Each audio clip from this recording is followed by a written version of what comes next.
Good morning, everyone. We're from PM&C Team 1, and today we're all here because, as the great Bob Dylan once said, the times, they are a-changing. We all know that electricity provision in Australia must transition from consistent but climate-damaging fossil fuels to sustainable but inconsistent renewable energy sources. We all know that by 2050, there will be more than 13.6 million EVs on the road. In this new world, the energy demands of Australian people will change drastically, and a new network of energy storage systems will be needed to support the change. Right now, technology restrictions mean there is no V2G presence in Australia. However, our nudge is aimed at supporting Australians' awareness of this exciting new technology now and into the future. We are creating an intervention that will adapt and evolve over the next 30 years of technological change. But we need to be conscious of the current cultural bias against EVs. They are seen as a status symbol and are inaccessible to most Australians. Blindly promoting V2G within this culture could generate a backfire effect and exacerbate negative attitudes towards the entire EV industry. That's why our approach is designed to be light touch. The target behaviour we want to encourage with our nudge is for potential EV consumers to opt for V2G compatible cars. So our nudge will be directed at potential EV consumers before the point of sale. However, after our comprehensive literature review, as you can see on the screen, we have found 6 key barriers to limiting V2G uptake. Using the COM-B model, we have identified the 2 barriers that have the strongest behavioural components: lack of awareness and misperceptions. These fall into the COM-B behavioural categories of psychological capability and reflective motivation. From here, using the behaviour change wheel, we identified that an educational approach was the most effective approach to address these 2 barriers. With very low public awareness about V2G, we now have the rare opportunity to establish a narrative around V2G based in evidence, rather than assumptions or misperceptions. To capitalize on this opportunity, we have designed an online government decision tool for people who are considering purchasing EVs, which we will advertise at key touchpoints, including car registration and insurance bills, car dealerships, and energy provider websites. We will use this decision tool as a way of recruiting and directly appealing to our target cohort, potential EV buyers, to deliver 2 behaviourally informed interventions. 1, a decision tool informing consumers about V2G and pre-bunking misconceptions about its outputs, and 2, a V2G compatibility stamp, making it easier for consumers to make an informed choice. Research has shown that decision tools are highly effective because they, A, help consumers manage information overload and choice fatigue, and B, provide consumers with options that suit their preferences and the information needed to inform their choices. Additionally, our use of choice architecture means that we can influence a consumer's choice without impacting their decision-making autonomy. Our user-centered decision tool will ask consumers about their residential area, purpose for a new car, daily driving distance, routine, and their main priorities that they're looking for in an EV. Our output, a tailored decision aid, starts with a summary of EV recommendations based on users' decision tool answers.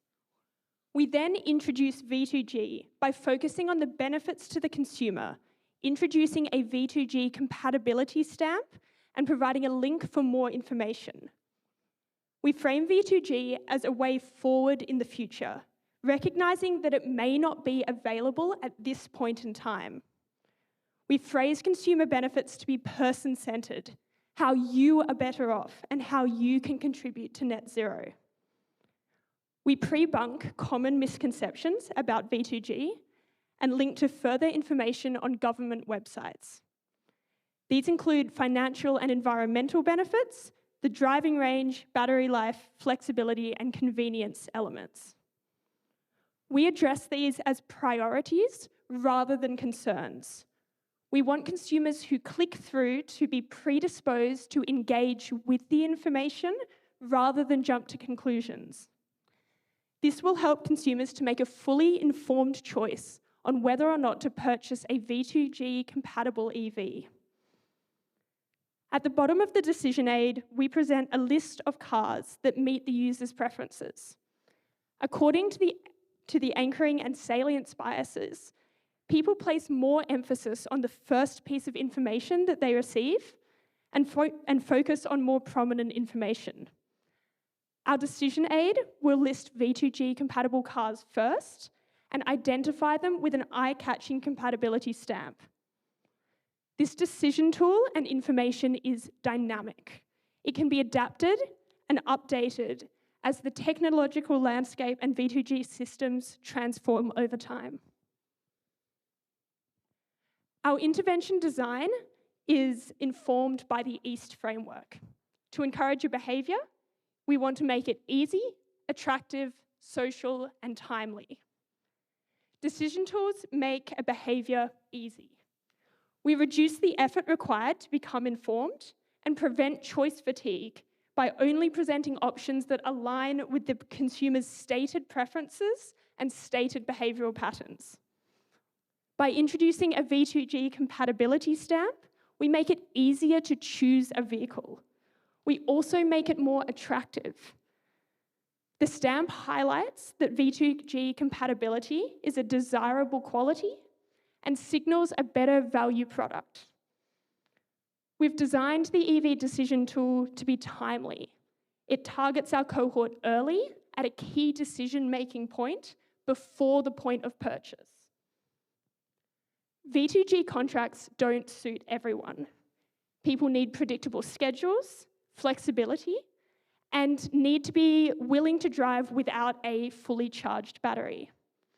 After using the decision tools, consumers will be aware of V2G, predisposed to view it favourably, and then can make a fully informed choice on whether or not to purchase a V2G compatible car.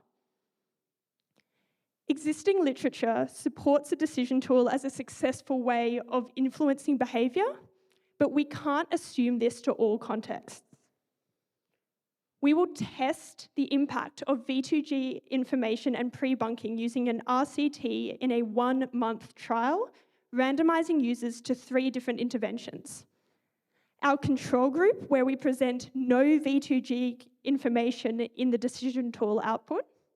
A standard information group, where we present all V2G information and pre-bunking topics in the decision tool output. And a tailored information group, where we only present our pre-bunking nudges if the consumer has identified this as a priority area for them in the decision tool. We will evaluate these interventions after 1 month using the proportion of users who clicked through to additional V2G information and V2G compatible cars as a metric. Gina. To conclude, through our decision assistance tool and compatibility stamp, we have provided a nudge that will encourage and support public engagement with V2G arrangements. Using the COM-B model, the behaviour change wheel, and the EAST framework, we have designed a nudge that will pre-bunk misinformation and grow consumer awareness.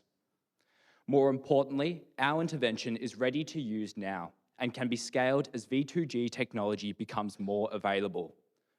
When we began this presentation, we told you that the times are changing. With our nudge, it means that when they do, Australia will be ready.